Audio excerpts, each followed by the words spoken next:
strokes of a painter's pen. I walk within these lines and they don't ever fail me. Perfect portrait of my imperfect choices. Poured familiar pigments. A paradox of Polaroids. A Kodak of memories that could preach harmonious sermons. This frame is of a cocoa-covered black woman, dripping facts on them. Beauty of Babylon, a relentless jewel coated in gold. Okay. Come grab my hand and fly with me into freedom's palace. Journey through my journal entries and find better days, dripping from the fingertips of this grown woman. Dripping from the fingertips of this grown woman is my soul's acrylic.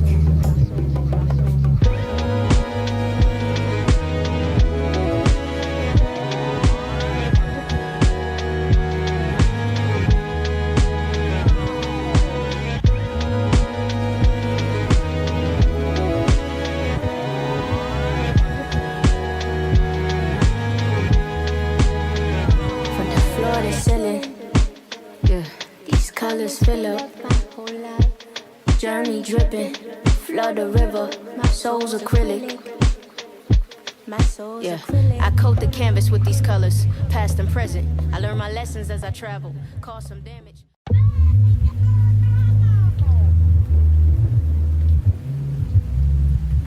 Hey, is this the canvas? Well, I dip bristles in waters of orchestrated hues. And it's poetry birthed the Philharmonic Symphony right on the east side of the soil that they said gave no life. So they don't know nothing about that living water, embedded streams that severed strings, so that my soul could conceive a blank canvas. So I've danced with dichotomies. I'm just saying it's all art, ain't it? I came to color Mondrian boxes with luminescence. I covered walls with my murals. Those my morals. The narrow strokes of a painter's pen. I walk within these lines and they don't ever fail me. Perfect portrait of my imperfect choices. Poured familiar pigments. A paradox of Polaroids. A Kodak of memories that could preach harmonious sermons. This frame is of a cocoa-covered black woman, dripping facts on them. Beauty of Babylon, a relentless jewel coated in gold. Okay.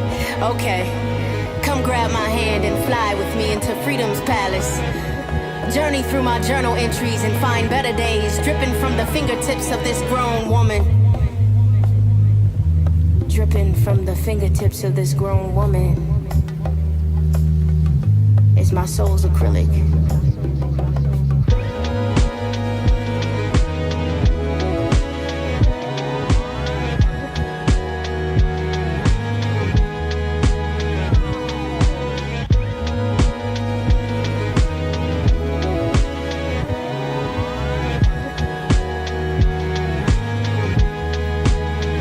From the floor to ceiling, yeah, these colors fill up. Journey dripping, flood the river, my soul's acrylic. Yeah, I coat the canvas with these colors, past and present. I learn my lessons as I travel, cause some damage.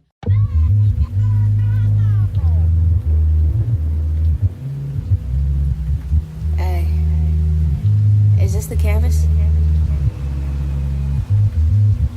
Well, I dip bristles in waters of orchestrated hues. And it's poetry birthed the Philharmonic Symphony right on the east side of the soil that they said gave no life. So they don't know nothing about that living water, embedded streams that severed strings, so that my soul could conceive a blank canvas. So I've danced with dichotomies. I'm just saying it's all art, ain't it? I came to color Mondrian boxes with luminescence. I covered walls with my murals.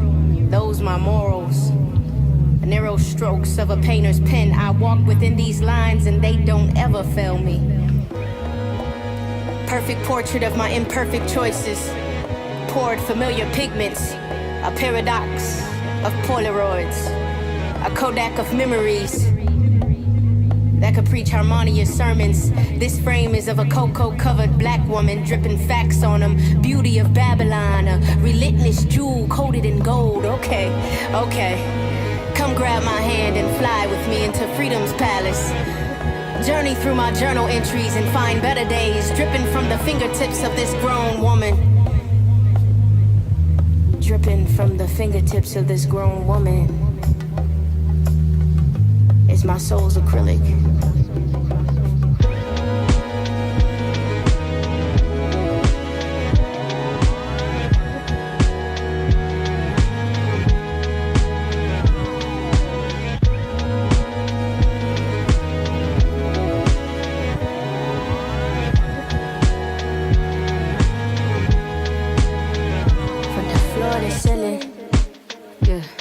Colors fill up, journey dripping, flood the river, my soul's acrylic. Yeah, I coat the canvas with these colors, past and present. I learn my lessons as I travel, cause some damage. What's up, everybody? Thank you so much for tuning in. This is Behind the KNVS, episode number 2 of Soul's Acrylic. I wanted to create a space. It's AI, for those who may not know. Maybe you stumbled across this space and you see my face and you don't know who I am. My name is AI, the Anomaly. I am a creative, an artist, an entrepreneur, a mom, a wife, many things that I indulge in, but really I'm just a human being trying to do the best that I can and follow Christ and showcase his light. I love to use music. I love to use art. I love to use a lot of different forms to express myself and just be creative. So I just dropped a project called Soul's Acrylic. Yes. I am super excited about that drop. I thought it was great. The rollout was good. I'm overwhelmed with excitement and just joy that has been able to resonate with people, about the first 2 days or maybe 3 days or so. That joint hit number 6 on the iTunes hip hop charts. It blows my mind. I'm very grateful in all of it. The biggest thing that I think I can take away from this is that, from where I come from, all the things that I've done, all the things that all the work that I had to put in, the grind, the hustle, sweat, tears. I'm talking about since I was young, okay? Since I was young, just life, period, trying to make sense of who am I going to be?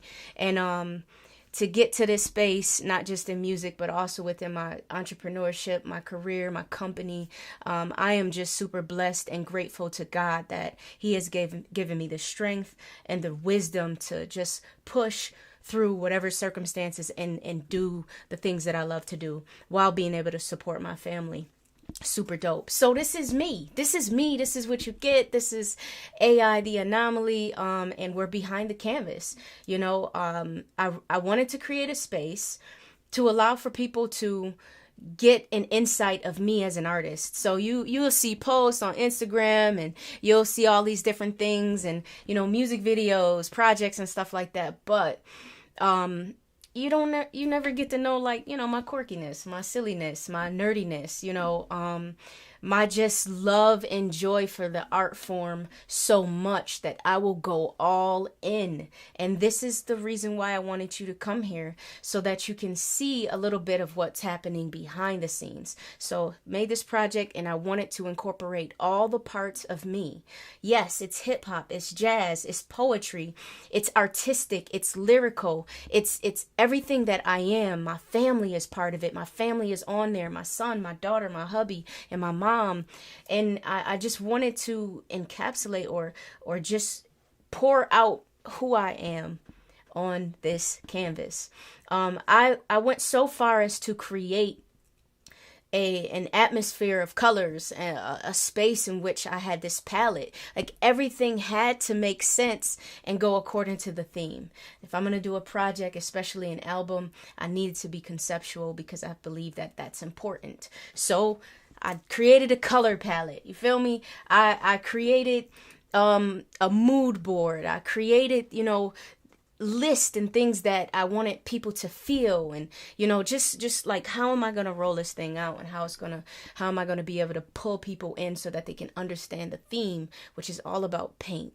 I'm painting portraits of based off of my experiences, my perspective, my perceptions, the things that I've endured, and I'm painting it on these canvases, these beats, and I'm delivering it. First, it's for me, because music is my remedy. Next is for you to listen and hopefully be ignited with some kind of change or urgency, or just enjoy it or whatever. But I painted these portraits for you all to journey through. This is an exhibit, So like I said, I wanted to be able to showcase, art at the end of the day. So today, we're focusing on the art concept, the color palette. We're going to look at that. I get to sit down with the graphic designer who I collaborated with on this project, and he took my photography and he took it to a whole nother level. And so you get to meet him and understand the relationship between a graphic designer and an artist. You're going to learn about some tips and tricks that he's going to share, and just, vibe and chill with us, vibe and chill with us, and ask questions. You can ask questions in the chat, and my hubby is in the background gathering those questions so that we can answer them towards the end. Once again, thank you for tuning in. This is Behind the Canvas. First things first, I am going to bring in my dear friend, creative and artist. I'm going to be bringing him in so that, so I'm going to also be doing things in the background. I noticed that I was recording on my end. But I'm going to bring him in. His name is Stephen Davis. And here he is. He's going to introduce himself because, I think people can introduce themselves to a better extent than we can. Tell us about yourself, Stephen Davis. Hey, I'm Stephen Davis. I run the business 40K Designs. Graphic designer based in the UK, father of 3, happily married, 10 years this year. Lover of Jesus and his people. That's awesome. 10 years. We're 10 years in the game too. Oh, praise God. Man, when is your anniversary? 23rd of July. Wow, it's about to be 11 soon. That's dope. So so cool. Yo, here we are. I would like to know, and keep in mind, everybody, this is the first time me and Steven actually are sitting in the same, viewing each other. We've been working digitally or virtually, if you will, over some months, working on this, creative, collaboration. So can you let me know, like, this is a conversation between me and you, and I'm curious as to how you got into this trade.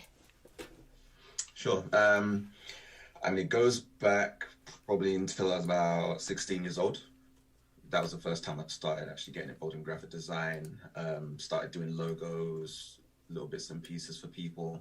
But I guess the seeds were sown a lot further back than that. I've always been into the arts. I've always been into illustration, visuals, videography, all of that kind of stuff.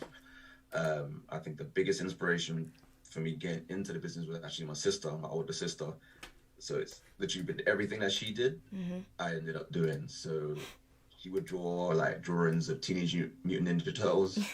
I start drawing pictures of the turtles. And so she's a graphic designer as well. Oh, wow. She actually went to uni to study it and got a degree and got into the business. And so she's inspired me to get into it, really. She gave me the first tools. So, like, I learned how to do what I do by, like, taking her magazines that she would get that would teach her the tricks of the trade. And I get those and I copy those, or I just follow her artwork, see what she was doing. Yeah. So that was really how I got started. Wow, that's what's up. That's really dope. It's interesting that your sister is a big part of the story here. It's interesting because my brother is an artist as well. He's an amazing artist. I mean, he doesn't indulge in it to the extent that I would hope for him. I think he's a creative genius. But nonetheless, when he was younger, or when we were younger, he would draw these like really cool, you know, designs and things like that, and I tried to, like, you know, little sis trying to do the same thing. He also rapped too, so he would have like rap books and stuff like that, and I would go and sneak and grab his rap books and try to memorize them for myself. But that's really cool. I think like I've been inspired by him, and also my sister. You know, she's an artist too. She used to do poetry, but she's really dope. As a matter of fact, she's my stylist. So definitely hold on one second. Oh yeah, my earrings. So just to let you all know, my husband is in the background pointing and moving. And I'm like, what? He's pointing to my earrings to remind me that my sister made these earrings. And you know, those, there it is. So it's a picture of my biological mother, and she sent these over to me. She lives in Washington D.C. But yeah, it's dope that you got family who are artistic and has motivated you to do what you do today.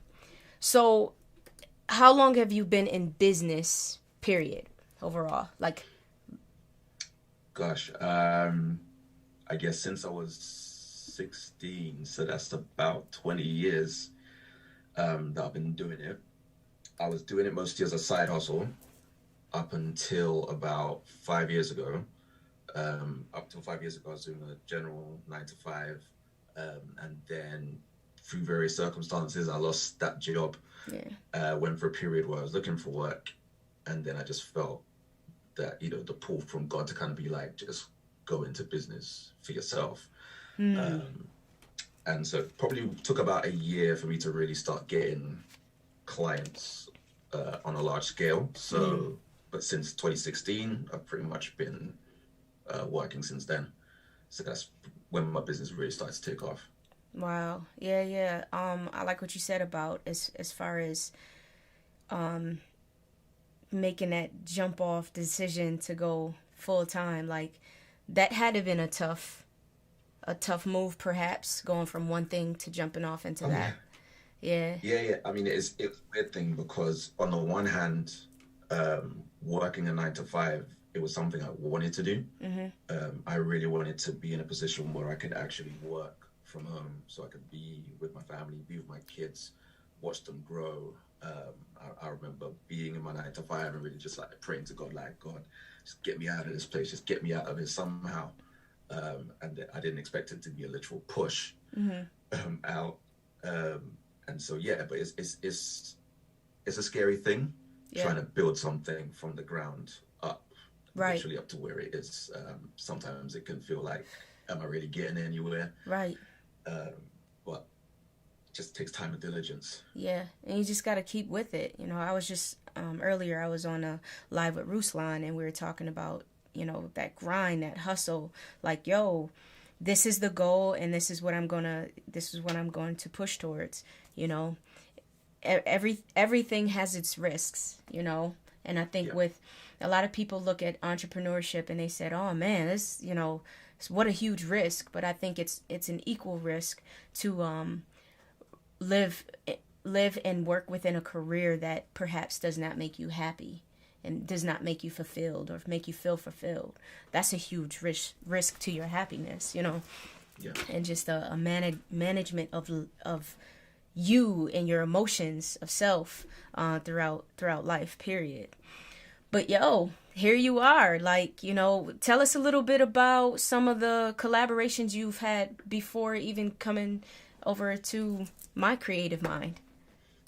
Yeah, it's been kind of wild. I think the first key collaboration I did, I guess, in the CHH sphere was actually in late 2018, where I designed the album cover for Hazakim, who used to be on Latmo Recordings. I think they're now on Wrath and Grace. And even how that came about was just a crazy circumstance of God's move. Because what happened was in 2015 they were doing I think they're planning to do a tour in Israel. So they're trying to raise money. And I just felt one day just like the spirit pressing on me to like, oh, design a t-shirt and try and raise money to just donate to their cause. So I did that, just, came up with the ideas, scribbled it out, drew it out, did it, put it up in about a day, and it caught their attention. And so 3 years later, they remembered what I did then. And when it came time for their album cover, they put out kind of like a general ad, like, are there any graphic designers? At first I was like, should I even bother?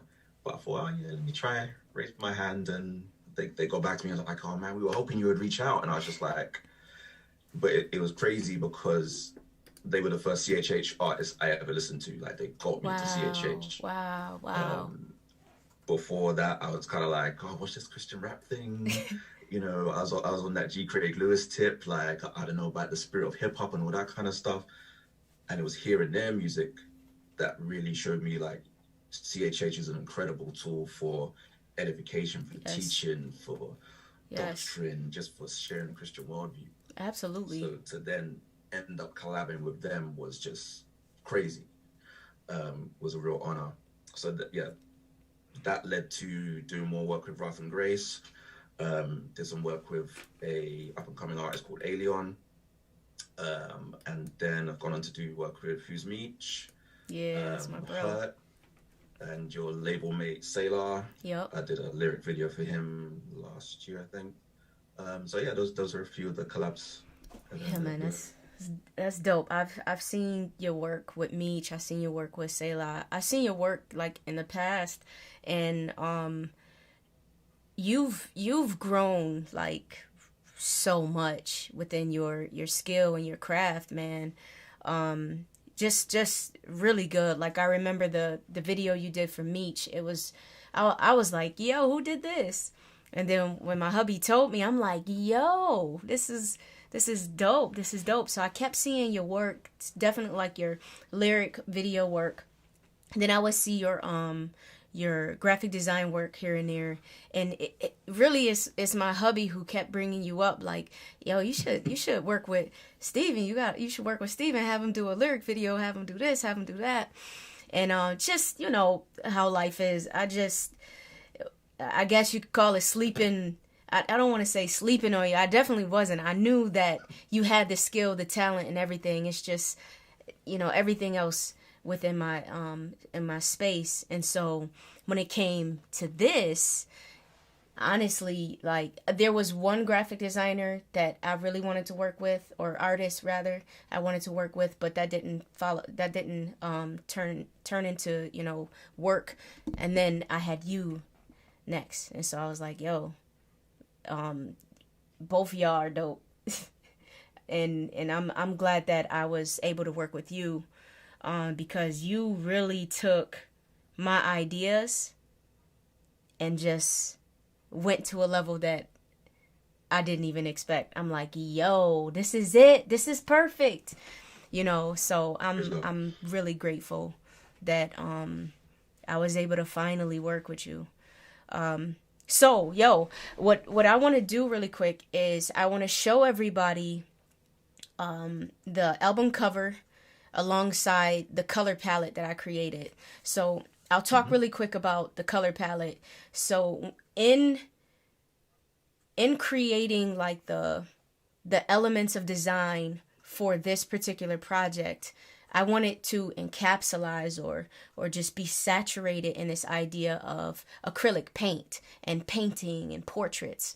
So for those of you who don't know, I'm a photographer by trade, and I do video. I run a company called Get Focused Productions where we tell stories through the lens.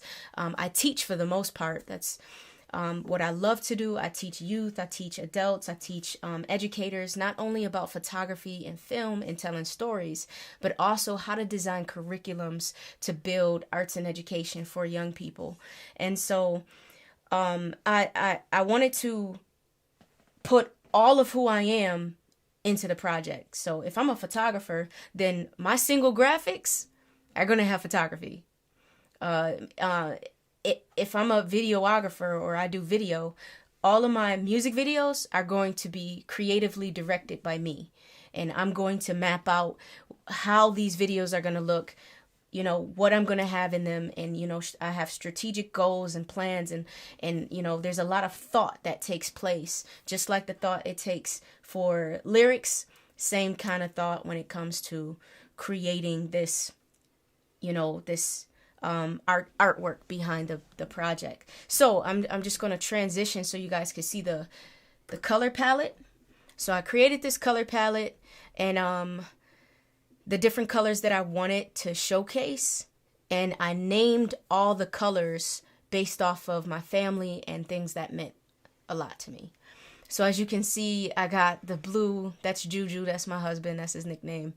I got this gold kind of mustard color, which is my adoptive mother, and that her name is Latifa, and so I named that color Latifa based off of, you know, she's gold. She's a beautiful black woman who chose to take me, my sister, and my brother in and adopt us.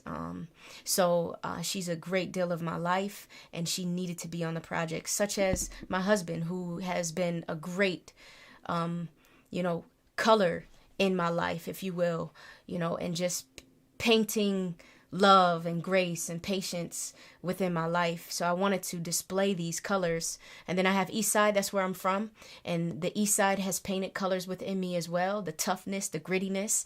And then I have this burgundy color, which is Isaac, and that's my son. You know, he's painted, oh my God, my son has painted so much love and joy in my life. And so he's a lot. Like, I literally changed my life for that young man. So he has a lot to do with this project. And then I have my daughter. Is that my, nope, it's Kodak. So I have a Kodak color, and that's my photography side. I wanted to showcase that. And then I have this pink, because my daughter loves pink, and she has touched my heart in a way that I didn't even know that it needed to be touched. It's a beautiful young lady in my life, and I'm grateful for her. So there you have it. This color palette are the colors of me, and that white color is clouds, because, and I have to switch my video so y'all can see. I was told I would be a failure to thrive. And the way that I look at my life, I am soaring through the clouds. And so that white is an example, or a showcasing of this is this color of freedom, if you will. This color of freedom from the labels that were placed on me. And so that's you know, that color. So all these colors make for Soul's Acrylic. So on the other side of this color palette, Stephen, we're looking at the cover of the album, which you designed. I sent over the pic of me, and that picture was captured by a local photographer in my city. Her name is Christy Tasca, and she did an amazing job, like, capturing me. And then we have this color palette amazingly plastered on the cover of this album. So if you want to talk a little bit about, you know, your process behind this particular piece. Sure. It was really, I was really excited about it. I'll be honest, painting has never been my strong suit. But now I have this iPad, and so it's really easy to just get on there quickly and just experiment. And so I felt like the process was really much of experimentation, because once I got the picture and I got the color palette, it was just like, okay, where do I even go? There's so many choices, there's so many ways that you can go. And so it was literally just getting the paint and just doing random strokes. Like, let me just put something here, let me just put something there. I've always found that the process of creating is almost like discovery in some ways. It's like you're actually discovering something almost, rather than creating it, because, you know, it's like you're not building something from scratch. You're taking all these different pieces, and it's like, you know, like the block of marble, and you're just chiseling away at it until you find something good, and it's like, okay, cool, let me keep that piece, and now let me add a little bit more. So that was really what the process was like. Was literally just, let me just try this little splash of color here. Let me just try that a little bit there. And sometimes there's a lot of mistakes, like accidents. Yeah. But you do something and then you're just like, oh, you know what? That actually looks cool. Let me try and now do that on purpose again. Right. Like even the page strokes behind you, like the amount of times I did that, like just over and over again, because it's like, I want to get the curve right. Want to try and blend the colors the right way. Want to try and get that fade to come off the edges the right way. So yeah, from start to finish, it was really just experimentation and then just tweaking. And obviously we, collaborated back and forth. I'd send you the picture. You'd be like, can we pull back on this? Can we try a bit more of that? And so it was like, yeah, cool. Let me go back in and, touch it up. But it was, it was really cool because it was on the iPad. I could literally just kind of chill on the sofa and just paint. Right. Just try it off. And my little daughter's an artist as well, so she would just like sit there and watch as I'm just painting. She's like, that's that cool. looks so good, Daddy. That looks so cool. Oh. So if I got her approval, it was kind of like, okay, I think maybe I'm getting somewhere. So yeah, that was really it. Experimentation and discovery. That's cool. That's definitely cool. Yeah, I remember when you sent over a couple of different options, and I was excited about all of them, but going through the process of trying to figure out, like, okay, which one speaks to that, like, that level of, like, splatter of paint, because, I had it. Remember I sent you, like, concepts? Yeah. I wish I was thinking I could have, like, showcased the concepts, because it would be fun to see the beginning concept, which I think it was like a guy with, with different, like, paint things happening within his face or what have you. Yeah. But from, like, in my mind, I had an idea of what I wanted. I could see it, but I can't create it, if you will, and make it come to life and to show you, like, hey, this is what I want. But really, like, just kind of explaining to you, like, yo, I want this life, this color, and this, these different things, and then for you to take that to that level is just dope. I picked this particular one out of the other ones that you sent me because of that. It's almost as if their wings, if you will, it's like a and then almost like a bursting of color as well.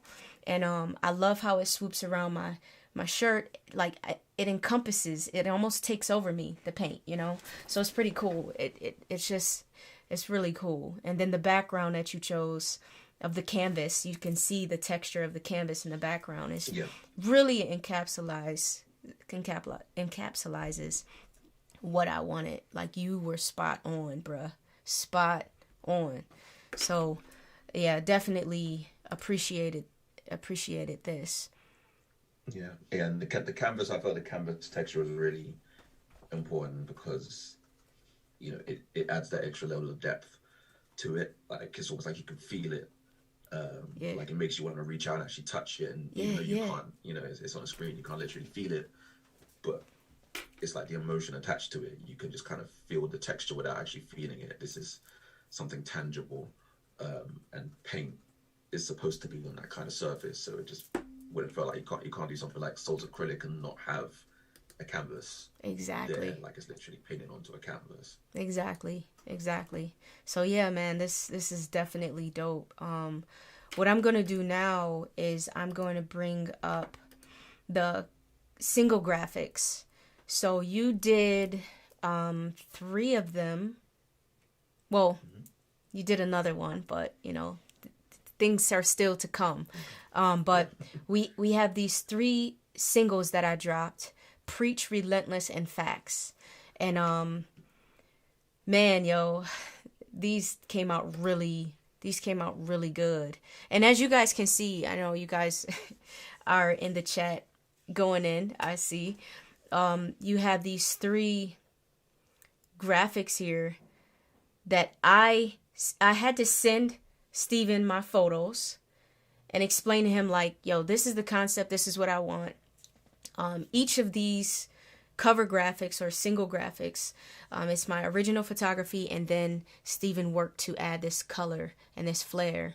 And yo, they look really good all together on the screen. You know, it's just a really good theme throughout them, the color and everything. It's really good. I also chose, just for those of you who are, you know, listening in, I also chose the font.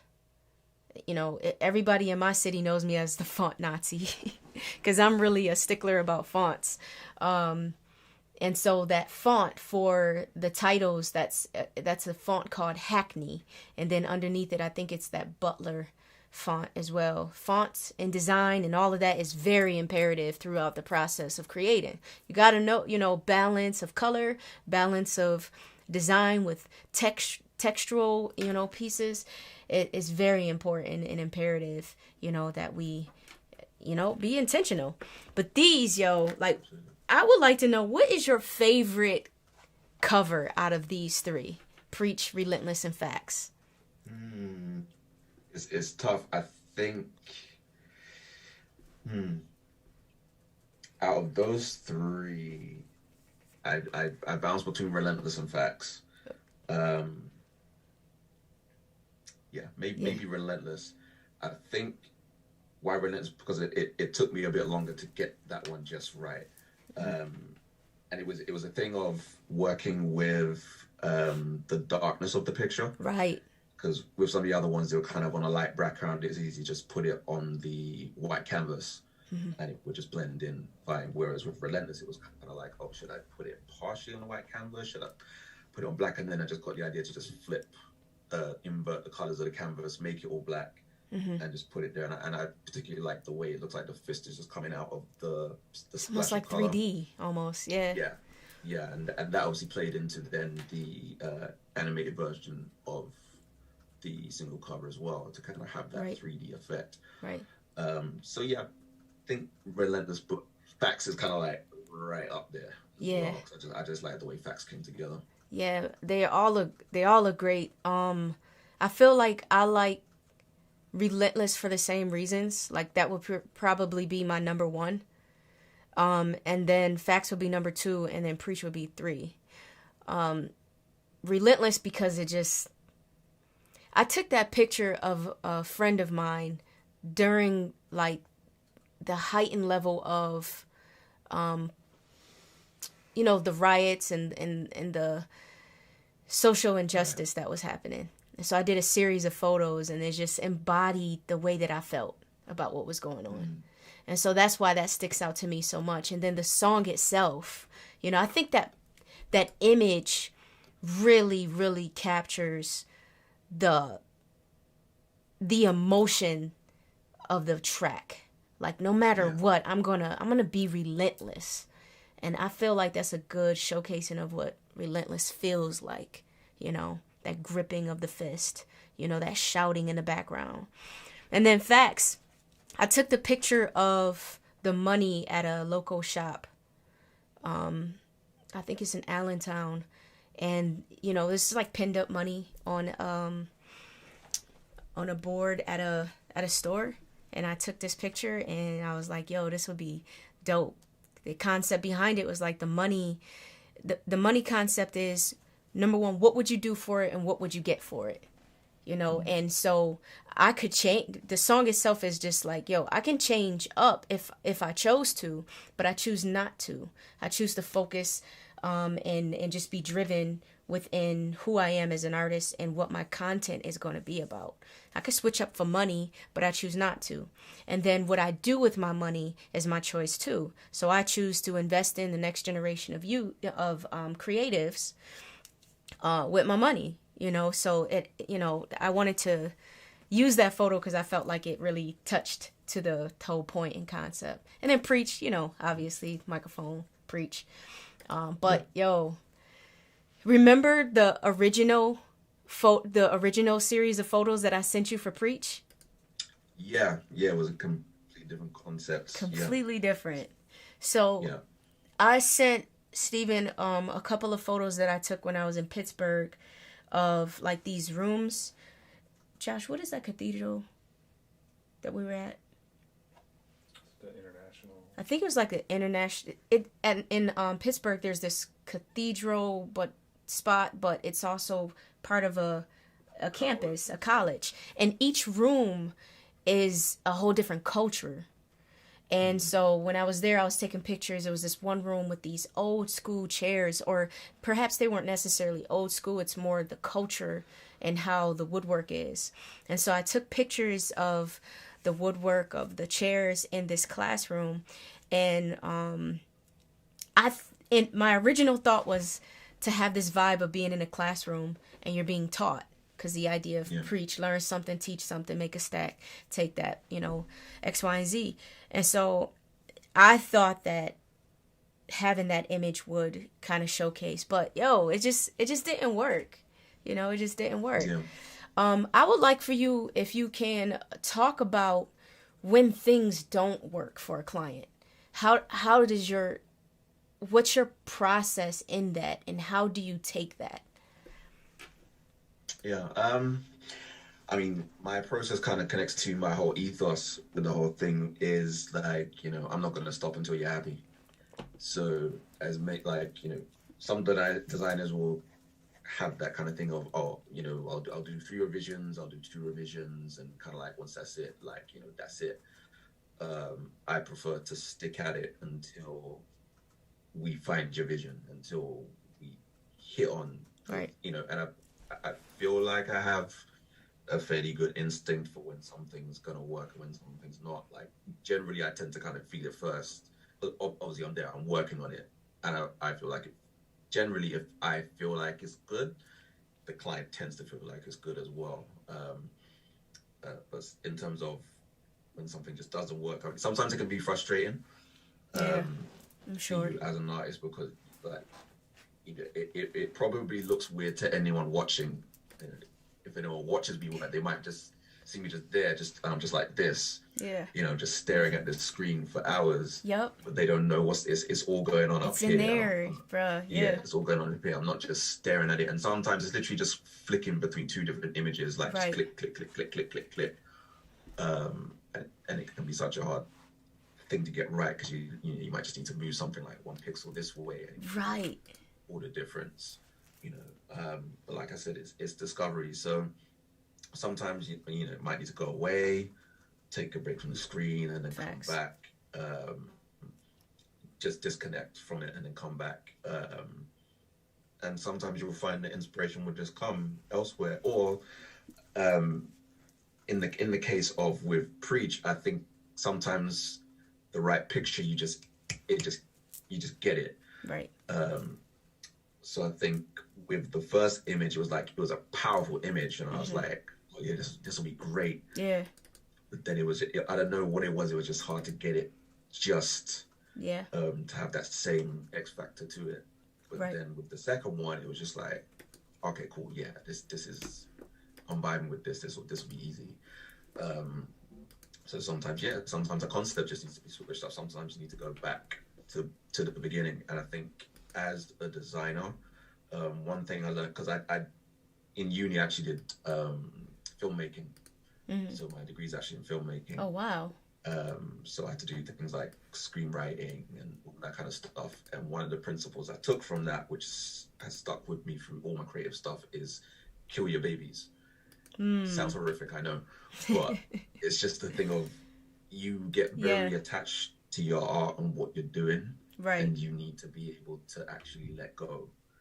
Facts. And in order to serve the art, in order to serve the project, sometimes you have to kill the thing that you really like, because sometimes it might be, I really just want to incorporate this particular thing, or I really want to use this angle, or I really want to put the text over here, right? Because you think it's a good idea, but sometimes that's just not what's going to serve the vision. And so sometimes things aren't working because you need to kind of just kill your baby and just go with what the client wants, or just try something else. Yeah, that's factuals, all factuals.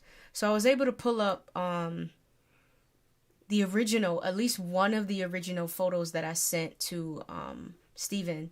I'm gonna pull it up on the screen now.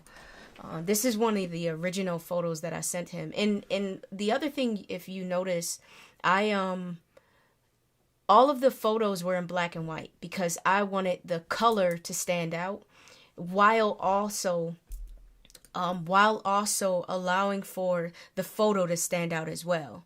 The photos, I don't believe it would have translated the best way if the photo itself had the colors in it. You know, what you think about that? You know, do you think it would have?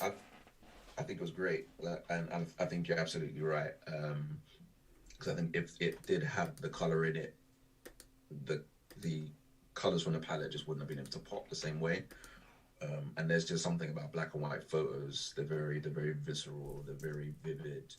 They're very bold. You have that contrast of just light and dark, and it, you know, allows the color to really stand out and pop. And I think what it also allowed was it allowed me to almost re-infuse color into it.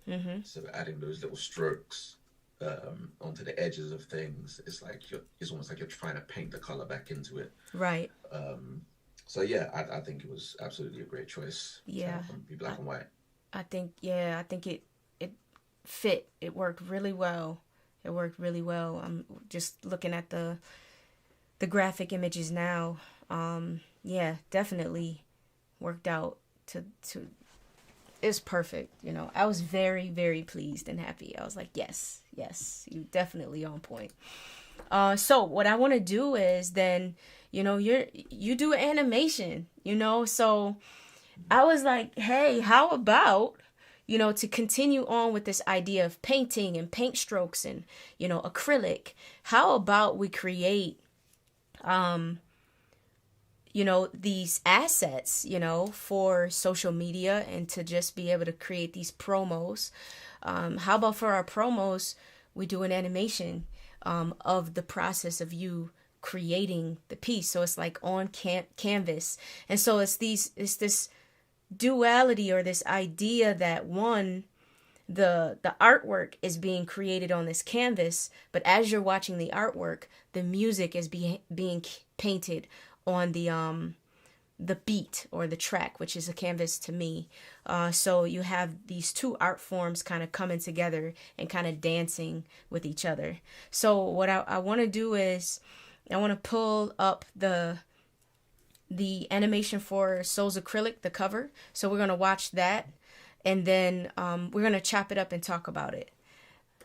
Yeah, I coat the canvas with these colors, past and present. I learned my lessons as I travel, caused some damage, often hungered for the balance. Soul was famished, life left me tight roping, awkward stances. My beginnings were traumatic, deemed a failure. Lost my mama to the crack, so how I manage. I'm from the east, the side where they see flaws, the side where they keep going. Windows up, speed past, the side maybe too foreign. The side where I learned to souffle a brick by dope boys who pull a medal for sis. I was a full-blown devil with kicks and some hood clothes. My God, look at what he done did. Acrylic.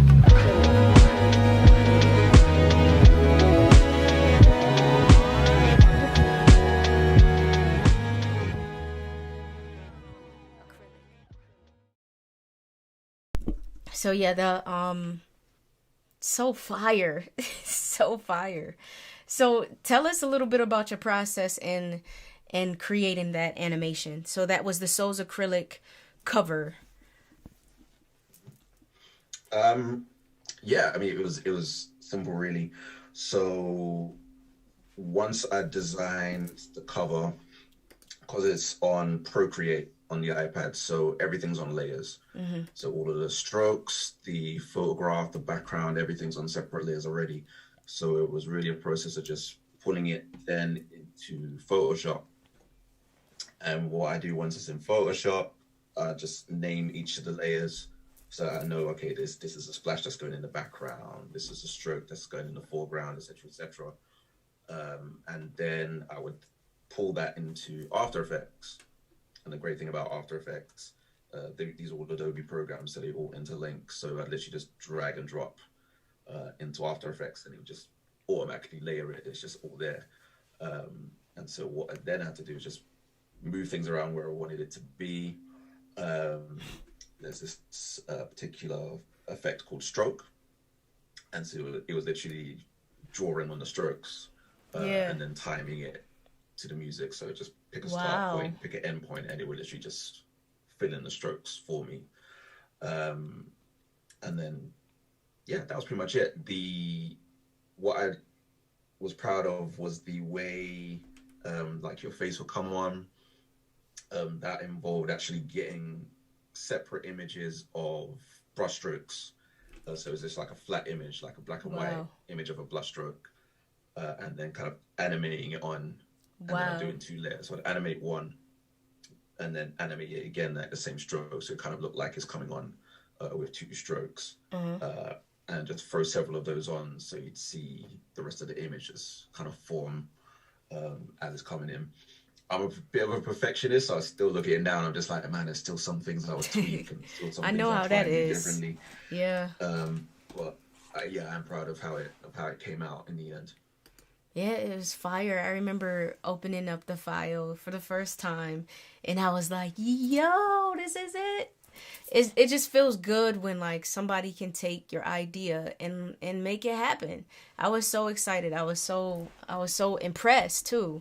Like, yo, this dude do some dope work.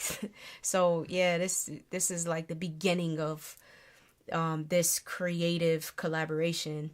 If you down for it, because you did a really great job.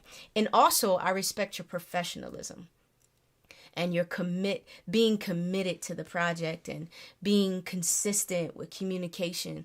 Like, those things are key too. Because, people could do a really great job and do really good work, but as far as the professionalism and, timely and being tactful, what have you, that's hard to find. So I really appreciate that more than anything, But okay, so we're gonna go into facts, and I'm going to first showcase the animation, and then I've already talked about the photo, but I got the photo there too, so we're gonna take a look at that.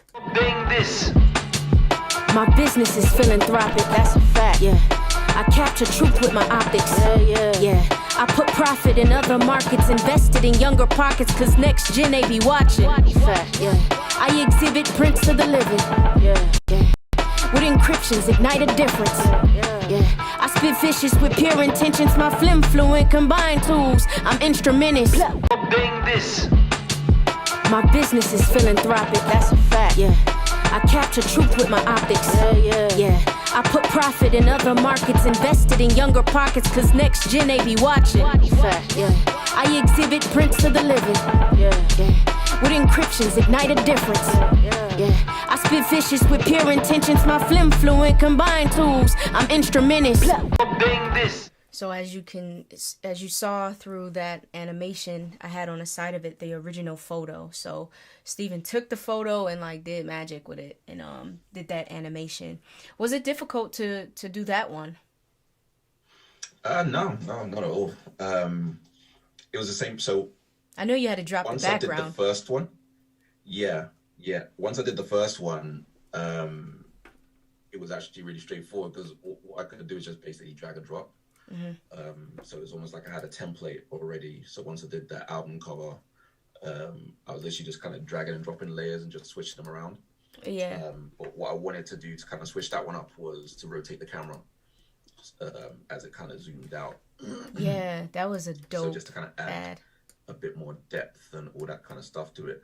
What I originally wanted to do, for some reason it wasn't working, where I was trying to get the camera to actually zoom in and have the layers be a bit more 3D, and for some reason it just wasn't working with that one. I just couldn't get it to work, but I eventually managed to do that for Relentless, but it still came together really cool. So yeah, it was literally just taking all the elements I'd already made for Souls Acrylic and just dropping them onto this one. So the way the money notes appear, the way the splashes appear, it's all using the same elements that I'd already made. Right. It definitely worked out really good. I really loved it. I think that image is a really good image. I'm glad that it fit, and I love how I really do love how the paint is, how it's sitting under it. Like, you have it as if the money is on top of the canvas. The way that you... Yeah, so you got that shadow kind of underneath it, so it makes it pop out of the canvas a little bit. Yeah. Exactly. Like that's really dope. It's just dope, dude. I just really enjoyed it. I really like this image. With facts, with the animation really took it to a whole nother level. You know, it just took it to a whole different level. It was definitely like people get to take this journey, this art journey, you know, with it. All right, the next one I'm gonna do is Relentless. I'm gonna show them Relentless. Feeling like I am unable to bounce back. Been to the bottom and made it about that. Willing to ride with a label of comrades. With the most high road bike, catch a contact. I suggest if you living this life in flesh between trife and righteousness, get it right. Repent, receive Christ, this life or death. I pray you choose right, my friend. Deep in the valley, down in a dungeon. So yeah, as you saw the original photo and then you saw the animation, and some things I added on there, you know, the God Over Money logo. I went in and I cut some things up so, you know, things can move a little quicker. So there's some editing that I did with that. But overall, like, this one was so dope to me because you added our pictures in there. And like I reached out to you. I was like, I want our photos to show up like it's thunder and lightning, you know, within this mode. And I just threw it out there, which I want to say before you know, discuss, you know, your process behind this particular graphic and animation. To do this took a lot for me to reach out and be on some like, yo, I need somebody to take this work on. Was a lot, mainly because I could create graphics. I do graphic design. I do you know, everything, for the most part, everything you see on my social media, I've created. You know, I have the skills to do so. And I have been very stubborn over the years of like, I could just do it myself. I'll just, cause it's this ease. Like, okay, I got this idea. I can just go to the computer and start working on it. But that takes time and energy and effort that sometimes I don't have. So I had to learn, and I'm so grateful that I did. I had to learn how to just let go, trust someone that has the skill to do what I'm asking, trust them with my thoughts and ideas and creativity to make things move. And so this has been insightful for me because it showcased to me that, you know, it is helpful to have help. You know, other projects is like I'm ripping and running trying to do everything. And I'm just so grateful that, you know, I kind of broke that down and said, nope, I'm going to get help, get somebody to make moves and make this happen. So yeah, man, I'm definitely grateful. So yeah, tell us about the process of this particular animation, and was this one different to go through than the others? Yeah. So the main thing that obviously made this one different was incorporating yours and Lizzo's pictures.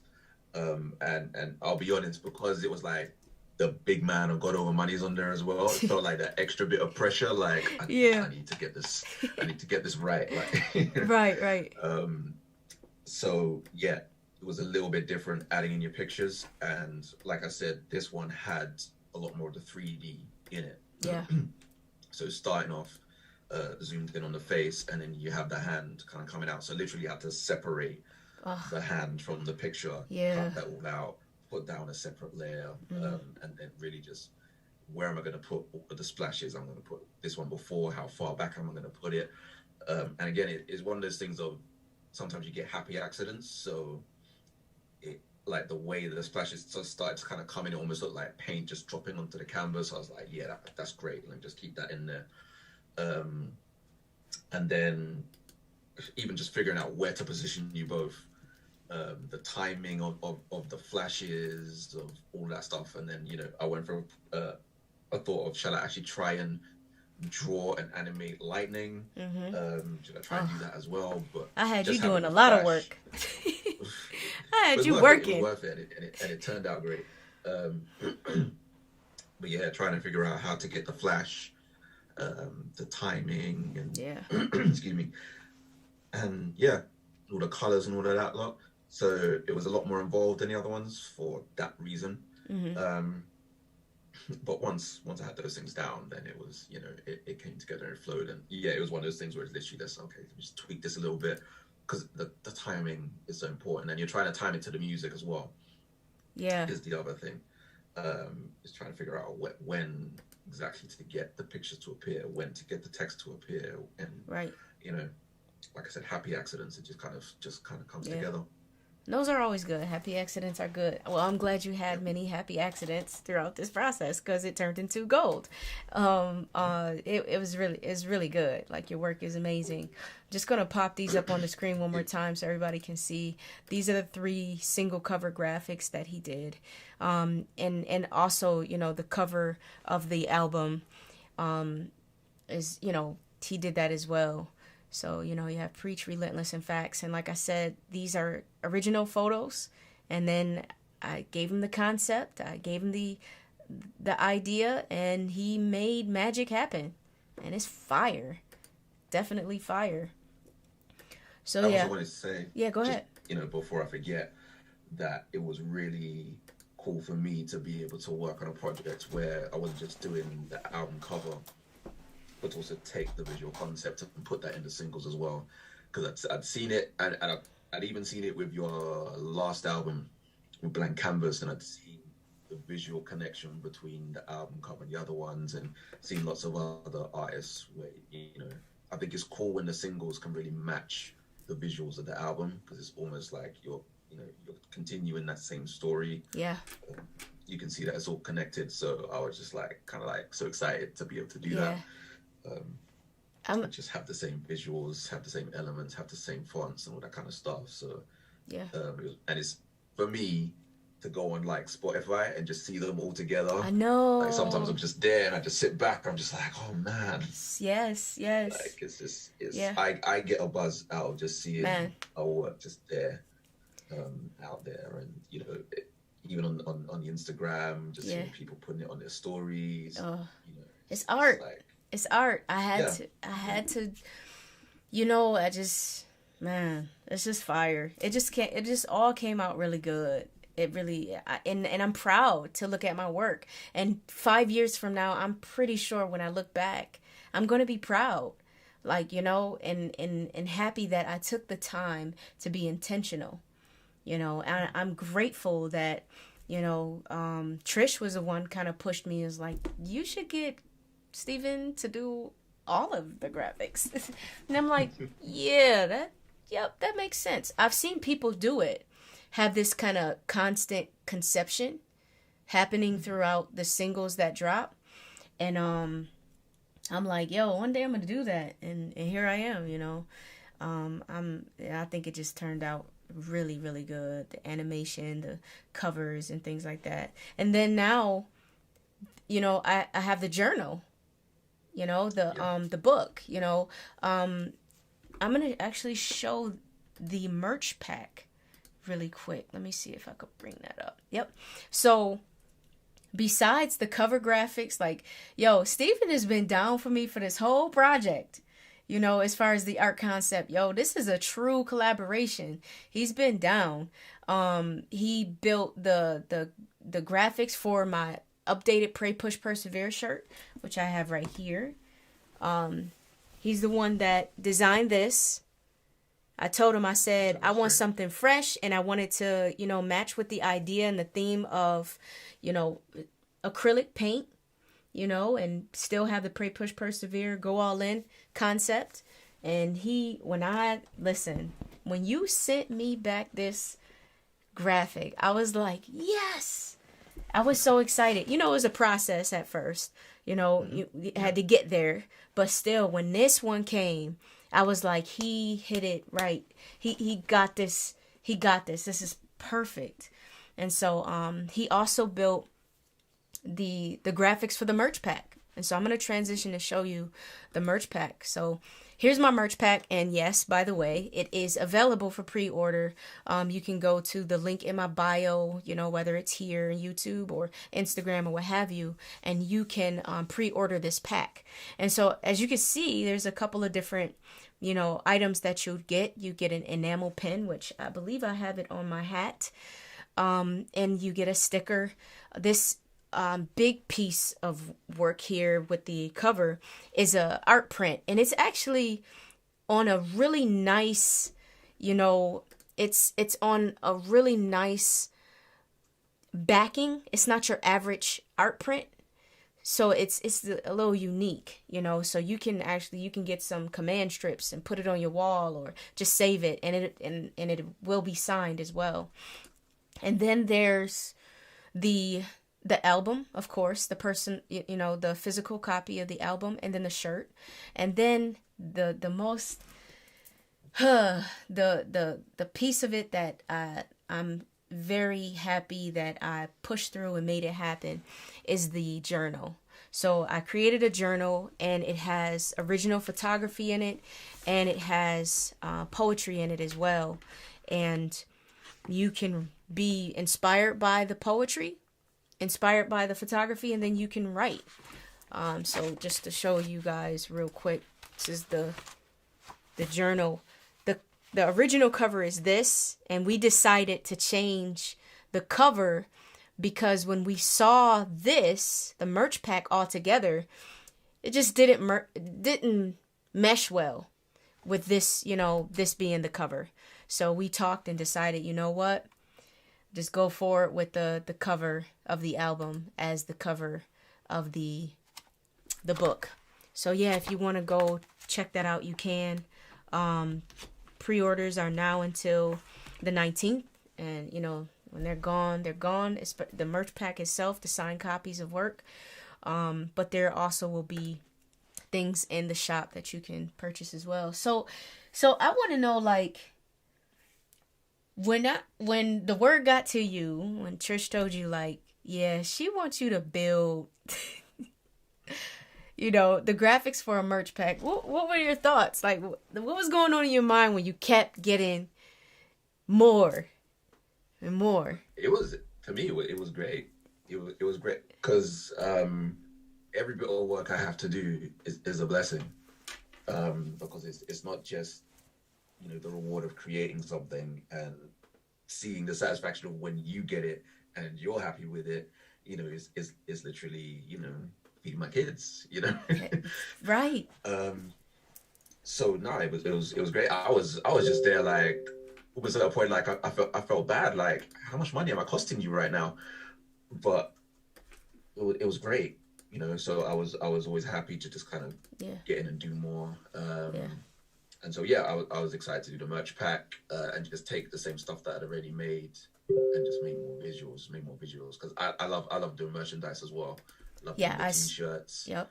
To do the enamel pin, like when I saw that on the hat, I was like, oh, that looks so cool. Yeah. So yeah, it was great, and to be able to take these things and actually push them further. It wasn't just, okay, we did a t-shirt, now it's an enamel pin, now it's a sticker, and then the album cover, let's put down a journal. So it's touching as well because it shows how much you appreciate what I've done, that you wanted to just put it on all these other things. So, you did great work. It's great. You did great work, and I really hope that this ignites something in other artists. Like, yo, take the journey, take it serious. You know, this was a journey with you. You know, and I'm grateful. I mean, the work looks great. You know, and we've made this stamp in history. Do you know what I mean? So, you know, this work will always live. It's pretty dope. So let me see what else we have here. I wanted for you. Oh yeah, yo. So I have this question for you, value question. Before we start to get into some questions in the chat. So you mentioned, like, because I kept coming back. And you mentioned like, oh my God, how much is this costing her? That is the question that I always ask myself. Like, man, like when somebody comes and they want to hire me or contract me to do facilitation, you know, or speaking engagements, or whether it be creating curriculums for youth, like, I'm like, I get nervous. Yeah. I know my worth and I know the value of what I do, but sometimes I get nervous, like, yo, especially depending on the scope of work, it's like, this is how much it costs, but you're kind of afraid, like, are they going to understand the value of this? You know, so what are your experiences when creating value for yourself and standing firm about that value? You know, tell us a little bit about your experiences in that. Yeah, it's one of the most nerve-wracking parts, and it still is. It still is nerve-wracking when, you know, someone comes to you and it's like, you know, I want this body of work. You're kind of like, okay, let me just calculate. You know, and then there's that nervous moment where you drop the figure in. Yeah. And then you're just kind of there, like, just waiting. Waiting to hear back. And then if, you know, if they take too long, they're like, oh man, should I have done more? Should I have done less? Right. Should I have, like, you know, because you don't want to undersell yourself. No. You don't want to oversell yourself. So it's kind of like, you know, then you're thinking, well, you know, I've got bills to pay. I've got groceries to buy. Mm-hmm. So you've got to think about all of those things. Right. And so my experiences have been varied. But one of the things that I feel like God pressed on my heart for when I started this business was that I wanted to give quality, but have it also be affordable as well. Right. That, you know, I wouldn't want to charge, even though, I'd love to make bags of money. I can't lie. Right. You know, got us family to support. Exactly. But I also felt that I wanted to make it affordable for people who, you know, maybe couldn't afford something really high tier, because my thing was I want to elevate what other people are doing. Right. So a lot of my early work was, you know, like the majority of my clients are all believers. That's dope. I'm primarily working with churches. I'm working with Christians who are starting up their own businesses. So a lot of startup businesses, a lot of ministries and artists and all that kind of stuff. So my thing has been, I want to be able to create quality for you. So I try to keep things affordable in that way. But then also not, like I said, not undersell. Right. Do it as well. So such a balance you have to have. Yeah, exactly. So there has been times where I've had to stand firm, because people can also take advantage. Yeah, they can. Of that. And you have to be patient as well and kind of graceful, because someone who's not a designer, they don't necessarily understand the process. Mm-hmm. They don't necessarily understand how much work and time and thought and effort is going in. Right. So sometimes they might think, oh yeah, well, you know, how long is this going to take? You know, like, you know, you have the person who comes like, oh yeah, I want a logo. How much is that going to cost? Like $5, $10. Right. And whenever I've had that kind of experience, like, I know how much these things can cost up here, you know, and it's going to depend on the client as well. It's true. Or the business. Facts. You have to evaluate, who am I creating for? Am I creating for a guy in his bedroom who's starting up, like, I don't know, a business selling trainers or sneakers? Or am I dealing with a business that employs up to 1,000 people? You have to scale up accordingly. How widely is this thing going to be used? Right, exactly. Where is it going to be distributed? Right. All of these things you have to take into account. And one thing that a lot of people don't realize, sharing trade secrets now, is that the artist owns the art. Exactly. So the designer owns the art. So even though the client's coming to you and saying, I want you to make this for me, the designer actually owns it. Right. It's his stuff. And so what the client is paying for is the license to use it. Right. And that's especially important when it comes to things like logos, because they're not just paying for a logo, you're now paying for the right Brand to use that too. logo. Yeah.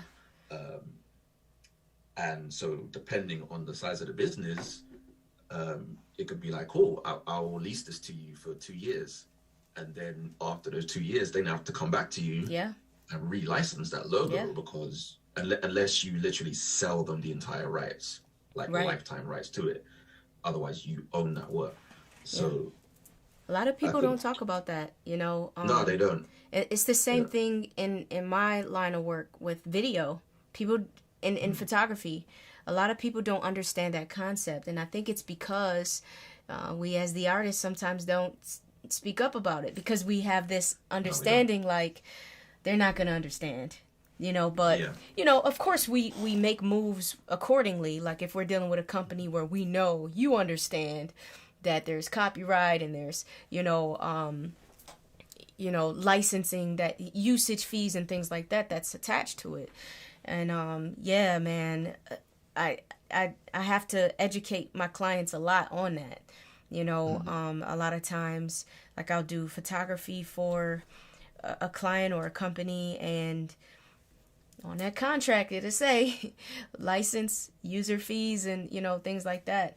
And they'll question it, like, wait, like, why am I paying you for something that why am I paying you extra for this? It's like, this is what it is. It's my intellectual property. It's hard for people to understand that process, you know. And you know, it's, and I think that's why we don't talk about it often, you know. So we just kind of, it's something I've had to learn as well. Yeah. Like, you know, because I'm primarily self-taught. I didn't go to college or university to learn my craft. I've literally just learned it myself. Right. And so these are things I've had to then educate myself on because, you know, coming in, doing this as a teenager, you're not thinking about usage fees and licensing and all that kind of stuff. It's literally only in the last 2 years where I've actually started to think about that. When I got a client where it was like, okay, yeah, we want this logo for our business and we're going to use it for like a year, then it was like, okay, cool.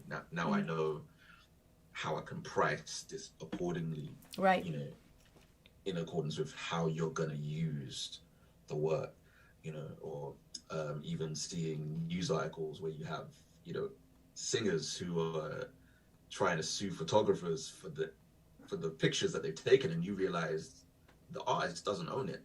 So if someone goes and takes a picture of Beyonce doesn't own the photo. No. The photographer owns the photo. Yeah. And it's, you know, most people don't know that, that kind of thing. Yeah, and it's true. It's the same with graphic design work. You're licensing it. You know, right. Just because it's, and it sounds weird, but just because it's your concept and it's for your thing or your business, ultimately the designer's providing a service. They're creating art.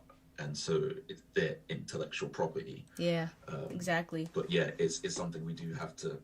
We have to talk more. Yeah, we have to educate because it justifies that price tag at the end. Because it's like you're not just paying for how many hours this takes me, or you know, if I have to buy fonts, you know, like fonts are expensive. Man, listen, like, yes.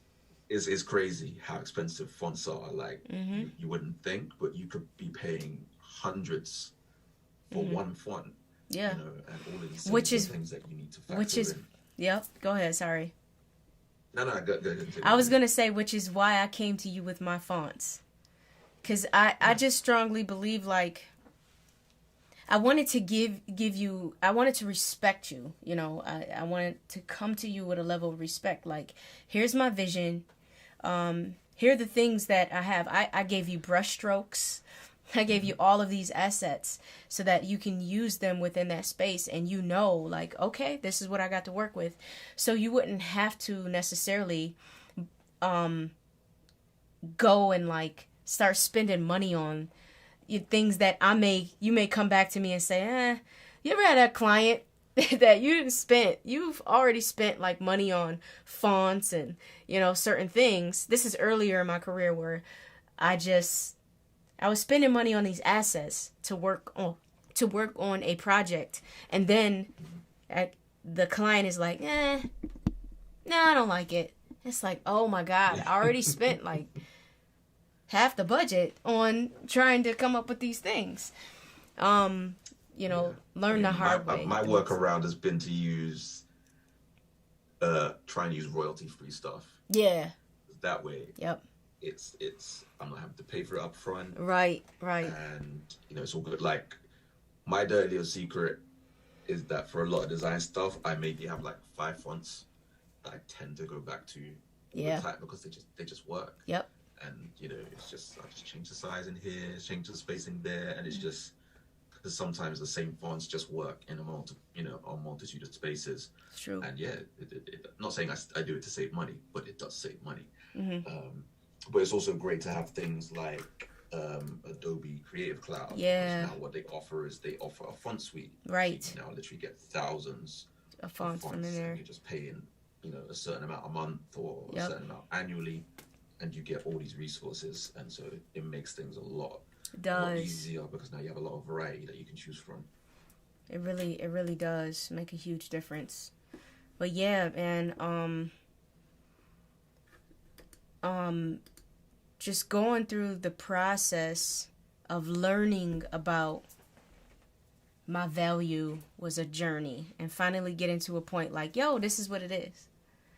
Yeah. And if someone can't, get to that level, then, we can lower the scope, or we can negotiate, lower the scope or whatever have you. But yeah, I always like to give people what they feel they deserve. I felt like you did really good work, and I felt like the cost for your work was reasonable, and the level of professionalism that you exhibited was worth it. It was definitely worth it. Turnaround times was like ridiculously great. It's like, gave you a couple notes. Trish, sent over the notes. Next thing I know, I got an email. We transfer. I'm like, oh shoot, he's on it.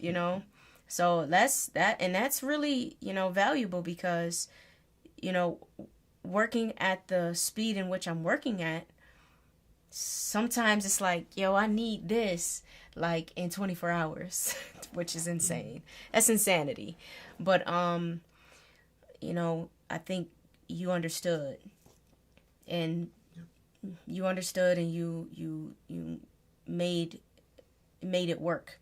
And I just want to express my gratitude because I don't know what that meant. I know for me, when people, I do this with my clients and my customers, I want to give customer service. Someone asks me to make a change to something. I'm trying to make it quick. And that may mean like, hold on, to my daughter, or hold on to my son for a second. Let me do this real quick. That may mean I'm in my office and I'm working, honing in on a video and editing, and my daughter is climbing all over me. That may mean like I'm down here in my basement office for hours at night. So I don't know what it meant on your end and what you had to sacrifice to like really blow it out the park for this project. But whatever it was, bruh, I'm grateful for you. Definitely grateful, 100%. I appreciate whatever sacrifices you put forth. If I took you away from the family for a couple hours or so, I just appreciate your diligence, bro. And you really, really made this project come to life, I'm glad. And no, it was all my pleasure. I think one of the blessings of just the extent of technology, like I feel like technology made such a big difference to how smoothly this ran as well, because it is literally, like you said, you could send me a message, or Trisha send me a message on Telegram. Yeah. It's like, okay, cool, I can go and do that. And yeah, there were times. There was one time I think it was Preach, when I was doing the Preach cover.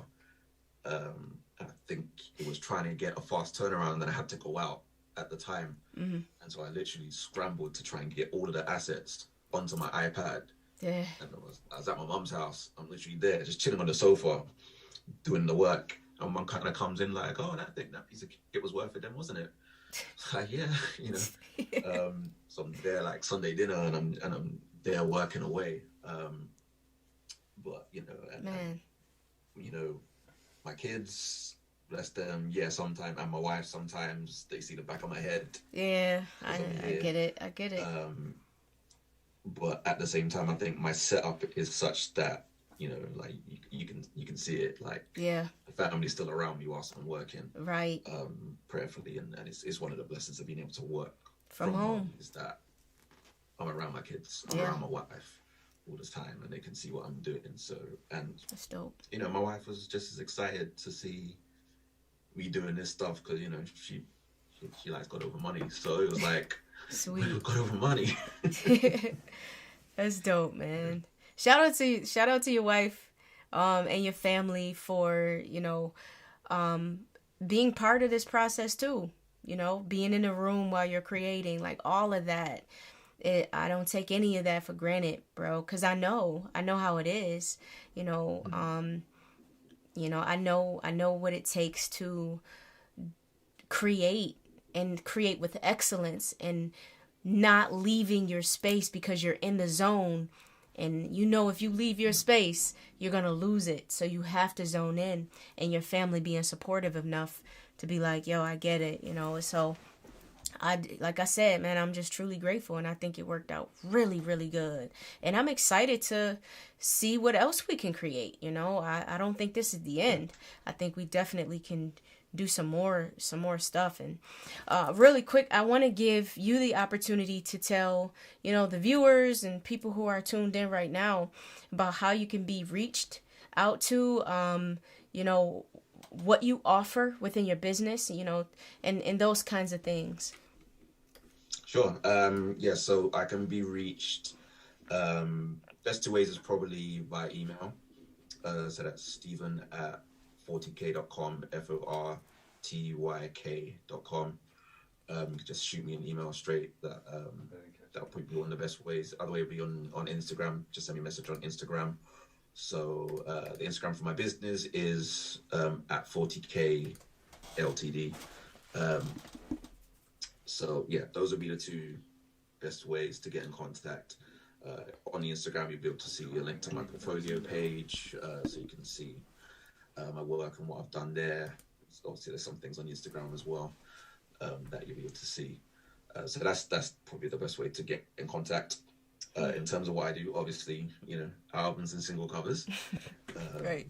Animated videos, logos and branding, Right. brand identity, book covers, lyric videos.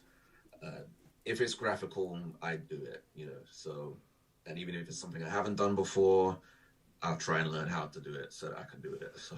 Yeah. Well, Tay, listen, I'll tell y'all now, like, my review is, you know, it's 5 out of 5, in my opinion. The professionalism is definitely up there.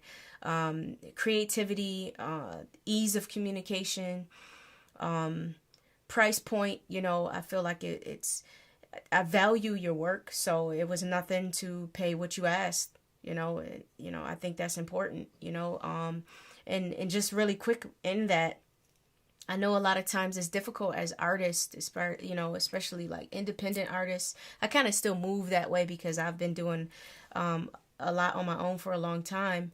And sometimes, you know, I have to remind myself, oh yeah, there's a team. There's a team that can help me.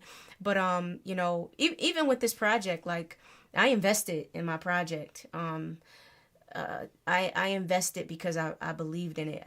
There's a lot of things that I wanted, and I felt like it was important to invest, which meant that I had to stack up. I had to hustle and grind in order to stack up so I didn't have to say to Steven when he gave me the price point, like, oh, you know, can you, you know, can you take this?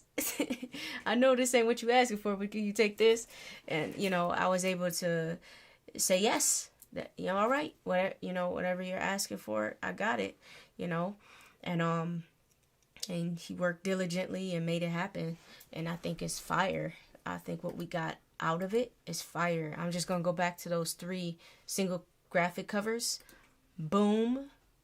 It's fire. Our concept, this is the cover graphic, and then my color palette that I sent over to Steven. And man, yo, there you have it. That's behind the canvas of Soul's Acrylic, dealing with the art concept. Is there anything else that you want to let people know? Anything else you want to add before you head out of here? Oh, goodness, off the top of my head, no.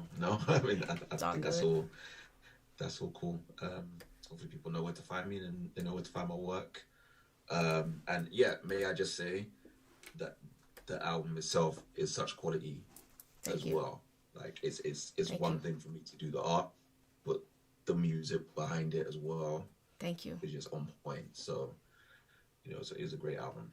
Thank you. So I'm very proud to be a part of it. Thank you so much. I appreciate it. I appreciate you, and I'm pretty sure this is not the last. You know, we still got a little bit of other work that we're doing anyway. But yo, it's definitely been dope for you to be tuned in on here. I'm grateful for your time, because I know that it's, I think, 2:00 where you are in the morning, right? Or is it 3? Yeah. 2:30 in the morning, y'all. Because he's from the UK, so time is a little different. And so I really respect that time frame, and I'm sure you need to get some sleep. So thank you so much, Steven, for being part of this process and extending yourself to this degree. So God bless you. It's been my pleasure. God bless you, man. And God bless your family. Thank you. And same to you. Yeah, no doubt.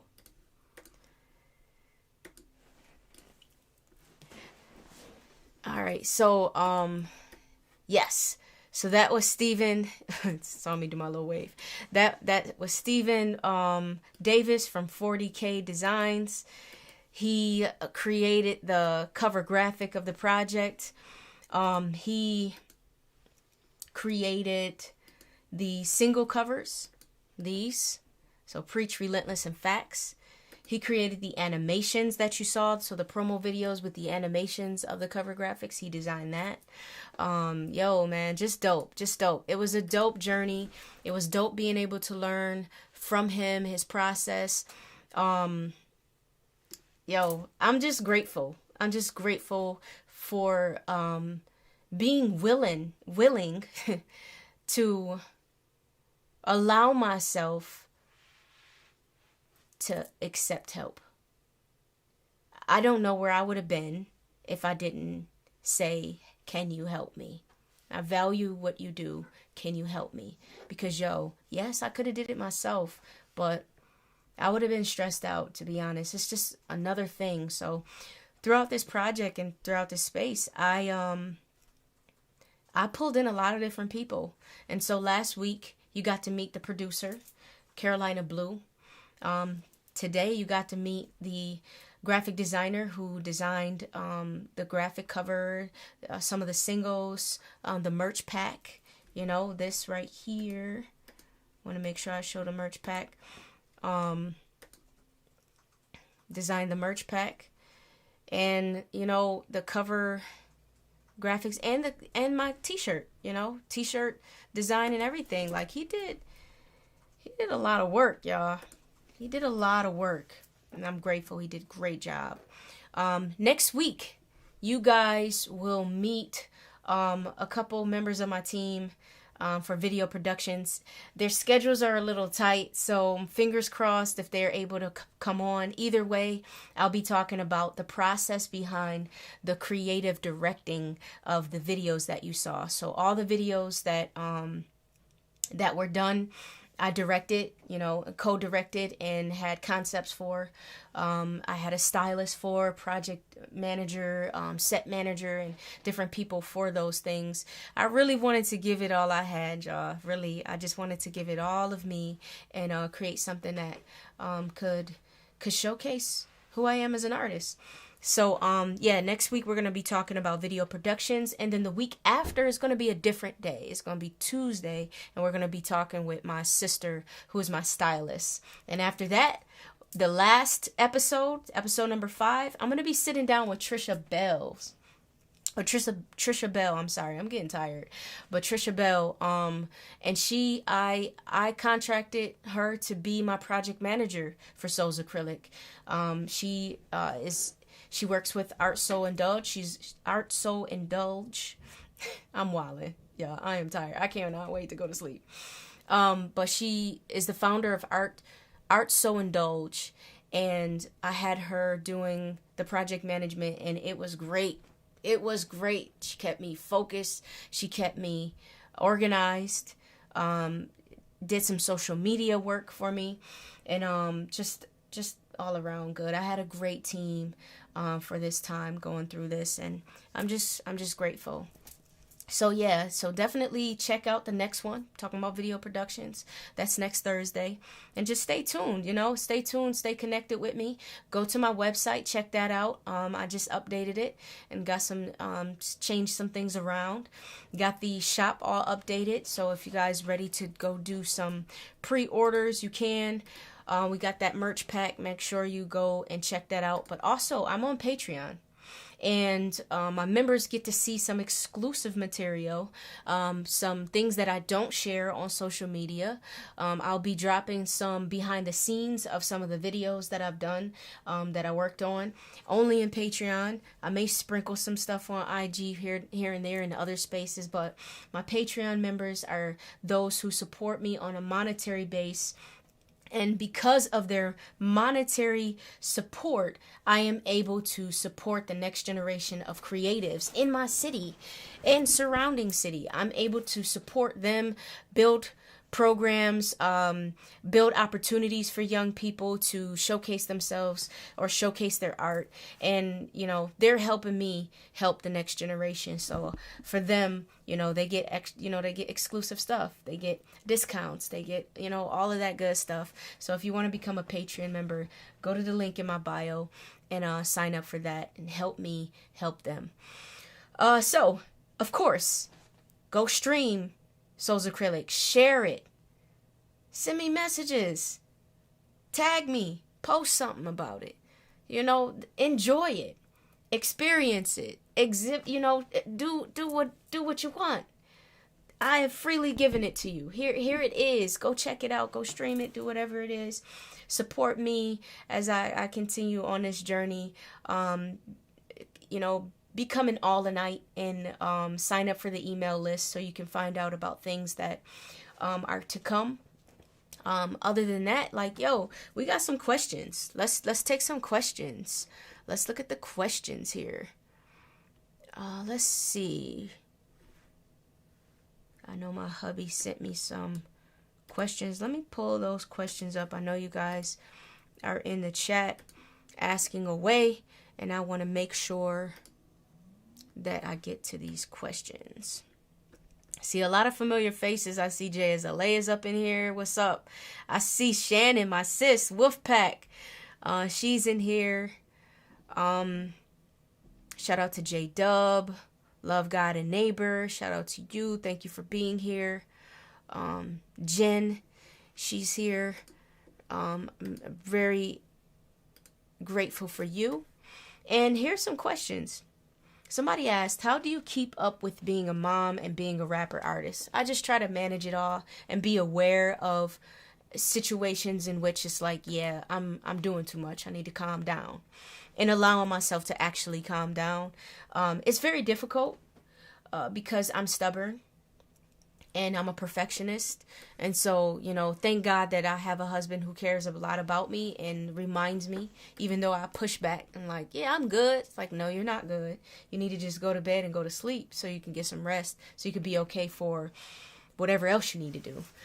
So my priority is my family, so I try to spend, intentional time with them. It's difficult because I got a lot of work on my plate.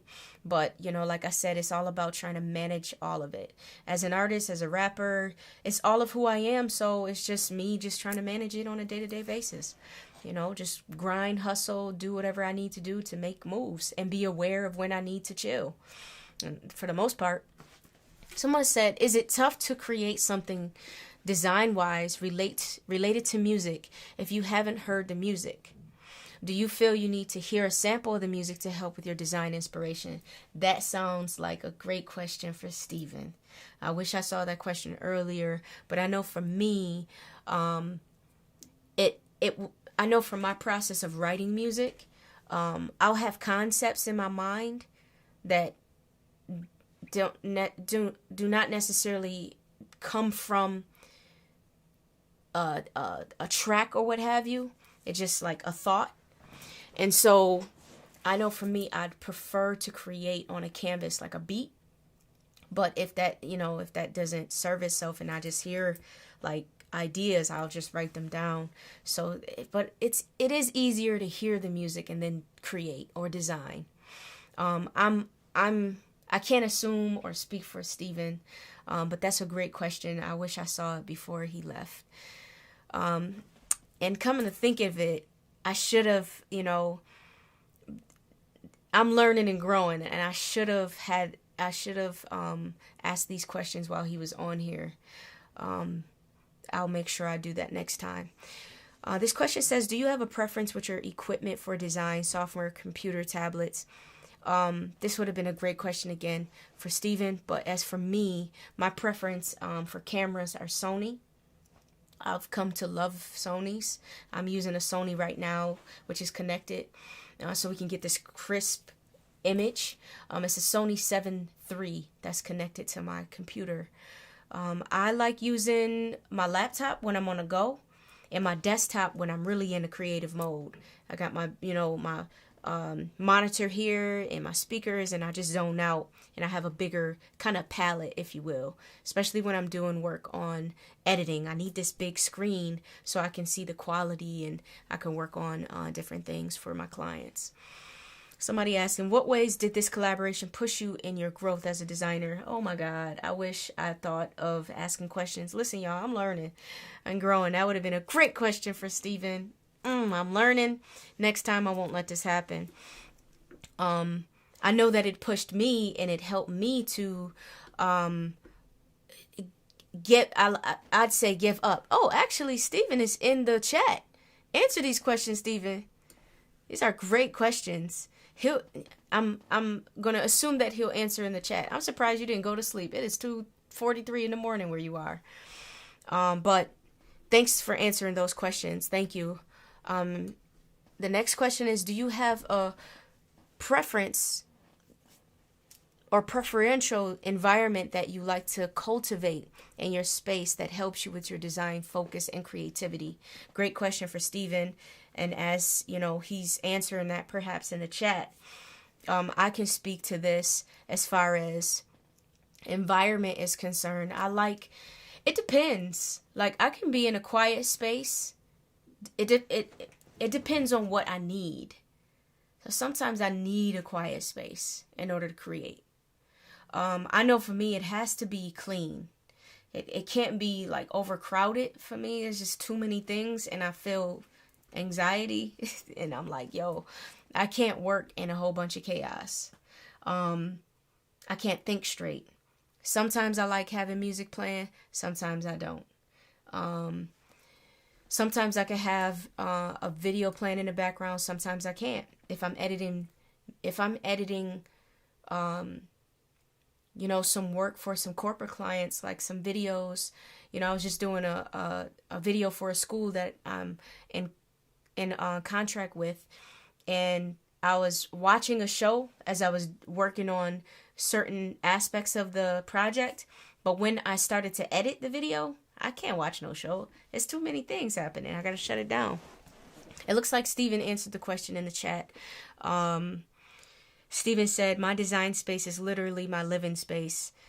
I work well with a lot of noise and chaos going on around me. I find I'm less motivated when I'm in an empty house. Having my family around inspires. That's super dope, bro. Yeah, that's super dope. It's difficult for me. I'm easily distracted. I have tons of things in my brain, and I'm easily distracted, so it's difficult, you know. Trying to see if there's any more questions. What's been the most memorable and most rewarding part of your journey so far? As for me, you know what it is? Having my children watch. Having my children watch is the most rewarding part of this whole thing. Having my daughter see me grind, hustle, and work. Having my son see it. I don't know. It does something to me. It does something to me to see them see me and to be proud of me, you know, and to be confident in when they're talking about me. Like, my kids love me, and it's clear. They're proud of me, and it's clear. So that's going to be the most rewarding thing. You know, it's been great to have them on my project, you know, talking or whatever. It's dope, yo. It's dope. It's the most rewarding part. And of course, I mean, you know, I named the babies, but my husband too, y'all.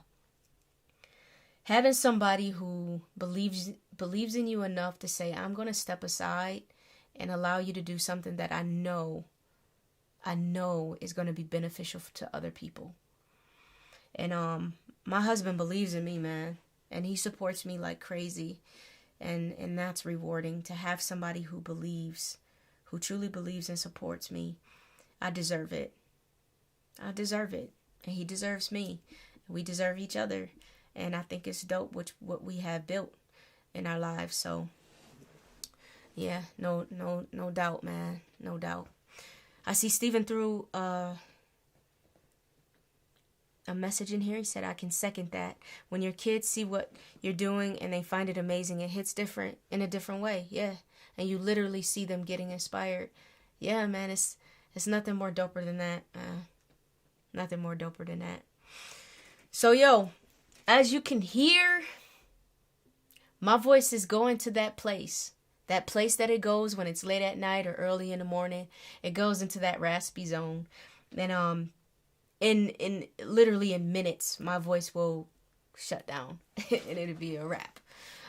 Before that happens, I want to say thank you. Thank you for spending time with me, y'all. Yo, I appreciate that. You could be in your bed right now, sleep. You could be. Some of you probably are in your bed looking at the video on your phones, and you know, you could be doing tons of other things, but you decided to step over here behind the canvas. And for that, I am grateful and appreciative that you spent time with me. And my hope is that you spend time with me next week as we talk about the video productions. You know, follow, like, share, all of that good stuff. Support me as I support the next generation. And as usual, y'all, pray, push, persevere. And in everything that you do, y'all all make sure y'all go all in. Thank you. Peace.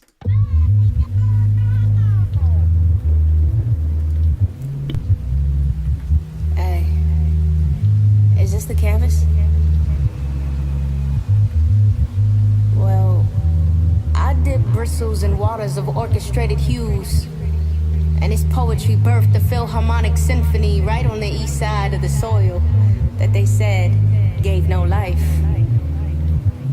So they don't know nothing about that living water, embedded streams that severed strings, so that my soul could conceive a blank canvas. So I've danced with dichotomies. I'm just saying, it's all art, ain't it? I came to color Mondrian boxes with luminescence. I covered walls with my murals, those my morals. The narrow strokes of a painter's pen. I walk within these lines and they don't ever fail me. Perfect portrait of my imperfect choices. Poured familiar pigments. A paradox of Polaroids. A Kodak of memories that could preach harmonious sermons. This frame is of a cocoa-covered black woman, dripping facts on them. Beauty of Babylon, a relentless jewel coated in gold. Okay. Come grab my hand and fly with me into freedom's palace. Journey through my journal entries and find better days dripping from the fingertips of this grown woman. dripping from the fingertips of this grown woman is my soul's acrylic.